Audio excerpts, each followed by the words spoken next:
Magdala ngayon ng ATM card, sana ho, tignan ko ng pulisya. Alam nyo, ito ang ating binabanggit nga, no? Sa araw-araw po na ating pag-monitor sa pylon ngayon, gumagawa kami ngayon ng indexing of all of these crimes. Talaga pong laganap na, at ang krimen ho ngayon, pagrabi ng pagrabi. Ito ho ay damdamin ng isang magulang, damdamin po ng isang Pilipino na nakaka-obserba na ho ngayon. Noong isang araw nakita mo, yung kanina, yung report, no? Rape victim, isinako nung rapist na truck driver. Isinako. Sinakal.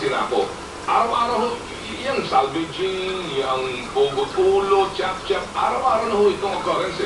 At maliban na doon, riding in tandem. Hindi ba? Hold up. Ang dami ng mga gangs, ano ho.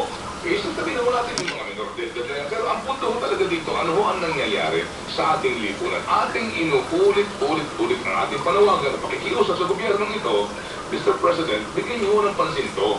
Meron yata kayong anti-crime czar eh. I think it's si Todd Paquets ba? Sino ba na-appoint na anti-crime czar ng Presidente? Palagay ko, baka masyado na hong maraming trabaho. Sige noong Executive Secretary Paquito Ochoa, baka hindi ho ito matutukan.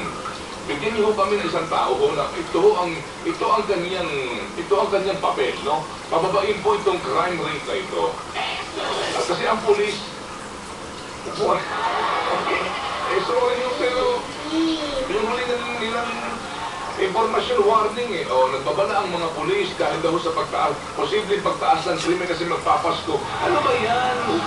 Hello! Parang sinasabi sa mga magnanakaw, magnakaw kayo kasi Pasko. Hello! Hello! Kailangan ako lang ho talaga yung nangangambaho dito sa mga pangyayaring ito, no? Yung sa UP, yung hostel sa UP. Hindi ho ba sa nangyari ng isang araw? Ano ho ito eh? O, patindi ng patindi. At yun nga po, no, talamak na ho ito. At wala na ho silang talagang takot. Yung jeepney hold-upan, araw-araw po nangyayari yan. Dito ho sa atin, lalo na ho sa Metro Manila, mga kapamilya. Kaya please, ako po ay narinig luhod. Ako po ay nagmamakaawa na sa inyo. Mr. President, ano ho, bigyan niyo po kami. Iparamdam niyo po sa amin na maliban sa inyong anti-corruption drive, kayo po ay meron pong kampanya laban po sa paglaganap ng kriminalidad. Tayo ngayon sa DZMM. Dude, kanina ka pa nagdadrive.